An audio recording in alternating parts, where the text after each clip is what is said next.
Kia ora and welcome back to the channel. I'm Elvie and today we are doing a painting together. The idea of this video is to show you my most used palette of the year and why I've been using it and what paints I've been using and tools and stuff, as well as doing a painting alongside telling you the information, I suppose. So we'll start off with the basics. The most used things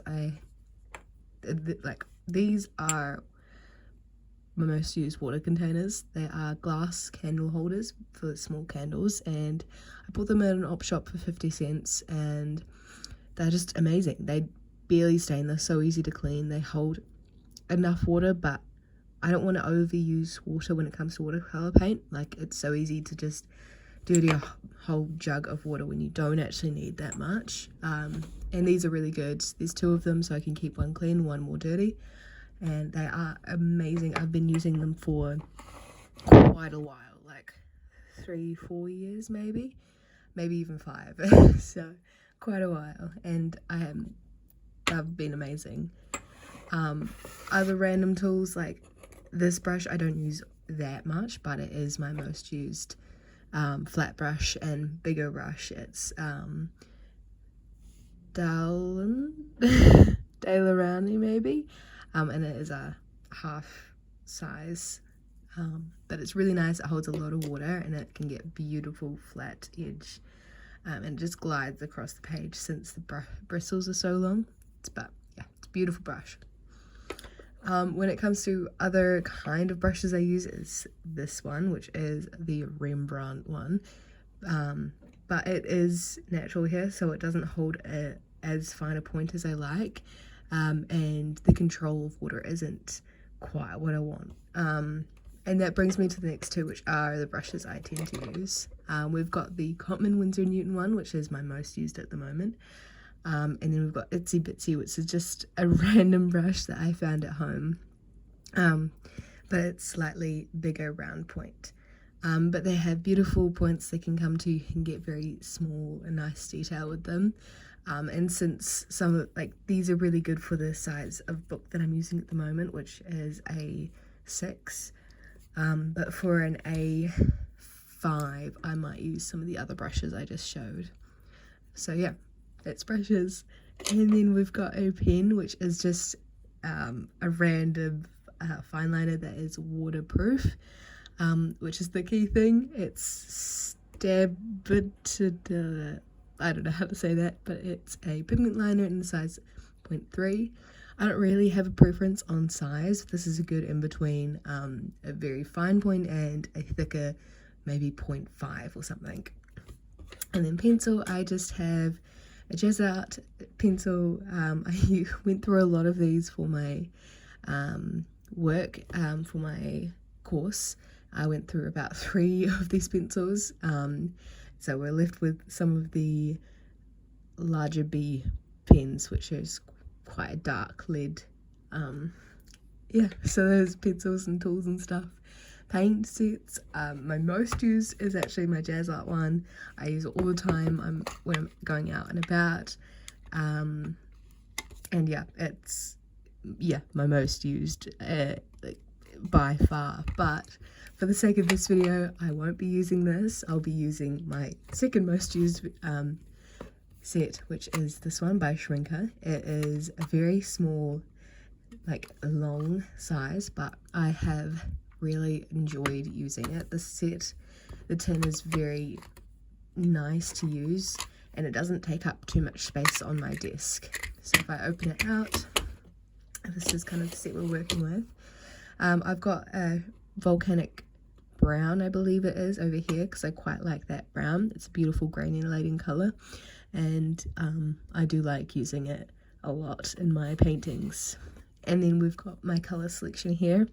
Some of these are from the original set. We've got the phthalo green and the phthalo blue, and then we've got the black as well. The other ones have been used up, so they are mainly Da Vinci, and that's just because I was gifted them at the start of the year and have them down here. I haven't been back home so it's just the paints that I've got at the moment, but they are stunning paints, and they re-wet so well, and it's a nice selection of colours. Like, it's very balanced and it doesn't feel like I'm missing a colour. Maybe a warm red, but I'm kind of picky on my browns. Oh, not a warm red, sorry, a warm brown. But yeah, I'm very picky on my browns anyway.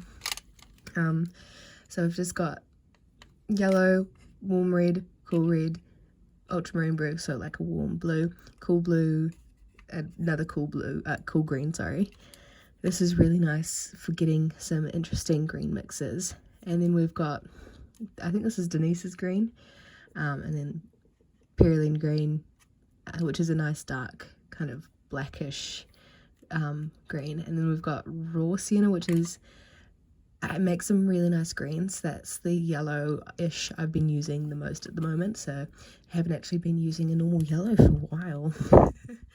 And we've got burnt sienna, a beautiful reddish brown here, raw umber, which is kind of your darker brown, and then we've got black here as well, which has been nice to have on the palette for convenience as well. So yeah, that's a set. The mixing space itself, I tend to just use this one up here, and this is where I kind of keep my paper towel or tissue or something when I'm mixing to clean my brush off and stuff.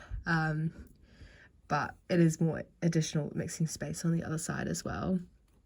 But I've had no trouble with the set or mixing space or colours or anything. I love it so much, and yeah, it doesn't take up that much space. It's very nice in that way. And yeah, we'll move on to doing a painting together. So that's kind of your introduction, a very long introduction. Sketchbook, I'm using a Winsor & Newton Cotton, no, not Winsor & Newton Cotton, but Winsor & Newton sketchbook. It's 100% cotton and 200 GSM, so that is just the thickness of the paper. So it's thick, but not extremely thick like the 300 GSM paper, which is quite bulky. I've actually connected two halves of the same sketchbook together, so I cut in half and then I took the spine out and then put those two halves together, so it's very thick. I don't love this, but it's crazy how many pages there are in the book. I've done a few paintings. I'm over halfway now, but we're going to paint a tent together today. There's a few paintings I want to do today, but I think we'll just do this one with you guys. So I've already drawn it out, which is quite handy dandy. So we just need to focus on painting. Alrighty, so I just had some coffee, sorry guys. Okay, let's get to it. It's kind of a bit of ultramarine first. I don't clean my palette. It's very easy to clean it. It doesn't stain, this palette anyway. But I love seeing what colours on the palette will create with the colours that I want. It's quite nice to see what happens, and it kind of loosens your control over what's happening a little bit. So let's start with the tent. Doing a very light layer over top first. I'm not using too much water on my brush just so I can control where I place it.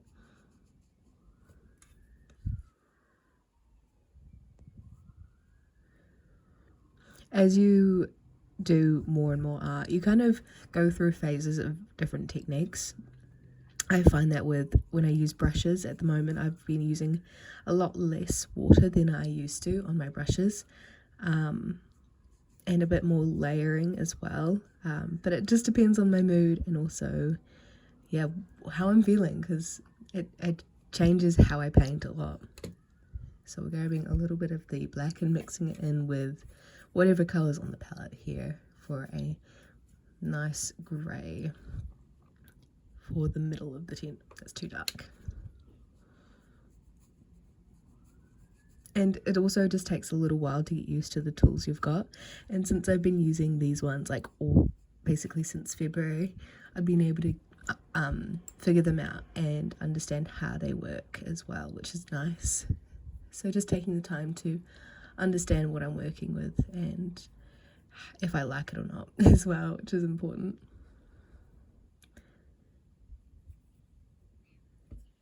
Oh, that's a paper towel, sorry guys.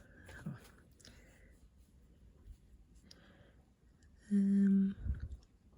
Doing the orange lines.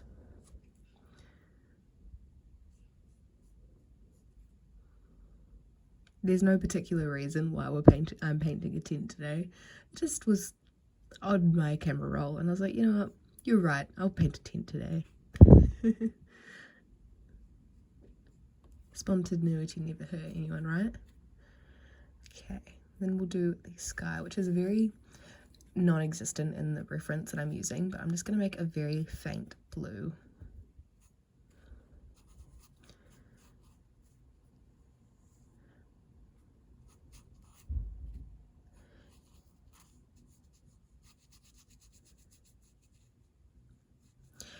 And yeah, I'm just using, I talked about this in a previous video, but I've just split the page in half here, drawn like a box around it. They're not perfect or anything, but it's nice to change up the format so that when I'm painting, it keeps me on my toes on what format I'm going to be painting in, which is fun.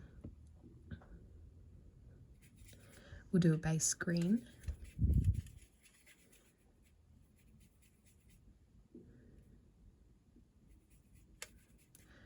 Kind of figuring out what green I want while I mix. I think that'll be okay.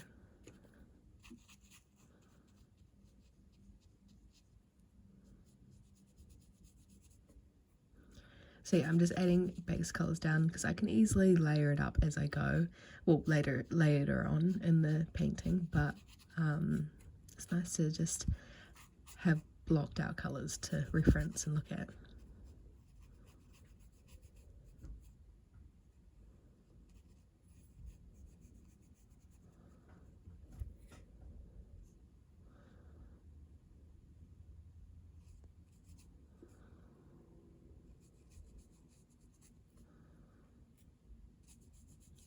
So yeah, very light layer, and then I'm going to blend that out into a bit of a brighter green for the grass.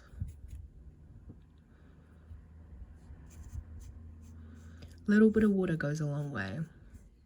This is just means that I have more control over where I'm painting, but it doesn't matter if you have more water on your brush or less. It's just however you feel comfortable painting, and you kind of figure that out. It takes a little bit of time and practice and trial and error. Maybe you've got a brush that holds too much water for your liking or not enough, but yeah, it's just figuring it out. That's a lot of painting anyway. So I've got a very bright color here, but I want to dull it down, so I'll add a bit of the Perylene green, and maybe it's too bright. We'll see. So this is different kind of blue, but that's alright. This is closer to what I kind of want.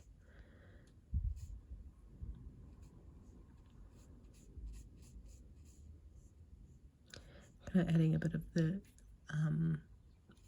texture and lines in the tent.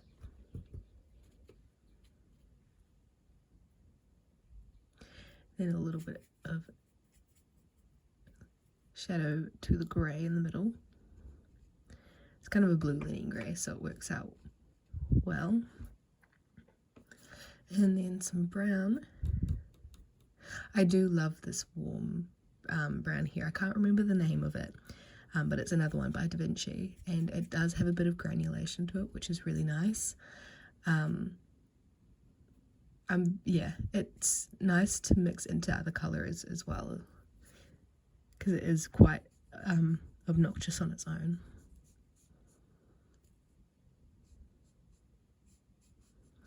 Just doing a bit of a fern here.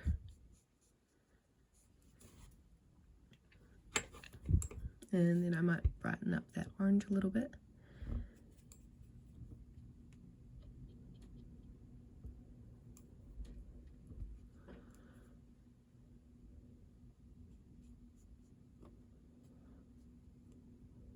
Being careful not to have it bleed into the blue that I've got down at the moment. That's when you put a colour next to a not quite dry colour, and it kind of blooms into that side and mixes together, if that makes any sense. So we'll continue kind of brightening up that green a little bit on the grass, just another layer.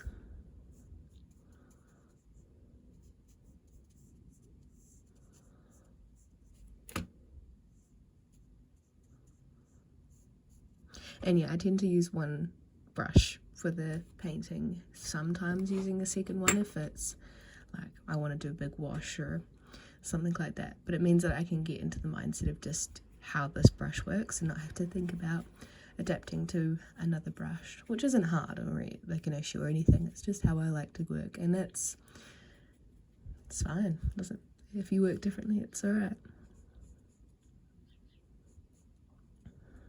It's so easy to compare how you work in watercolour or just art in general compared to someone else and how they've gone about it and how theirs turns out and everything, but the most important thing, I think anyway, is just to create and try and just have time to yourself to paint and know that you've done that and put effort in. And I don't know, it's important to be creative and have time for yourself to practice and grow, and just it's a very relaxing and meditative activity to do. So I hope this is helping you remember to just create something. It doesn't matter what. It is nice if it's something you're happy with, but if it's not, you can always create something nice in the next one, in the next painting, or look back at what you've painted today and see progress, and maybe you'll grow to love it later on as well. That's how it usually goes for me. It's like, I don't know if I like that painting, but then I look back at it in a month or two and I'm like, oh, that turned out great. I don't know what I was on about. It's kind of like a mindset painting. You kind of have to understand not everything you paint will be your favourite, but just painting is enough. I'm going to do another layer on the tent, slightly darker colour, kind of mixing what I've got on the palette already, creating some shadows.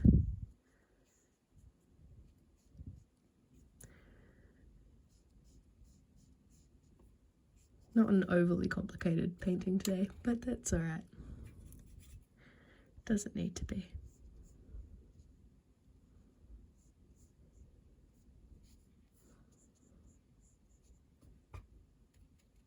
And then we'll add a little bit more shadow into the greens, and then it'll be done, which is crazy. That didn't take long at all. That's too much black. I might have jinxed it now. It will take me 20 more minutes to finish now. I'm not quite happy with that colour, so maybe I'll add a bit more of the perylene green. It's a bit better.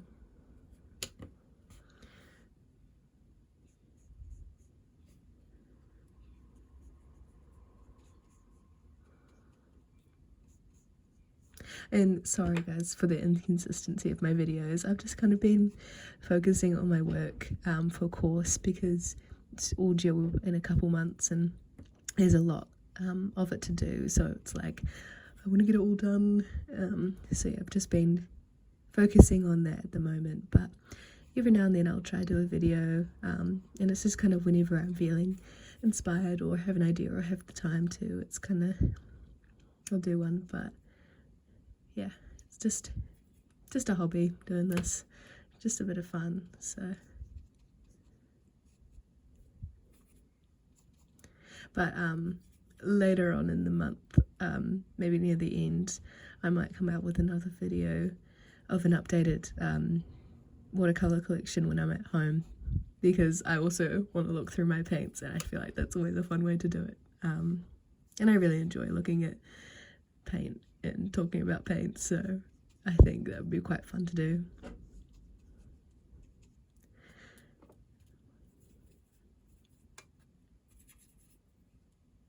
Okay, I think I'm happy with that. It's very, like, not complicated, but it's nice.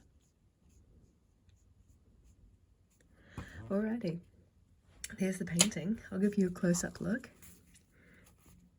There it is in all its glory.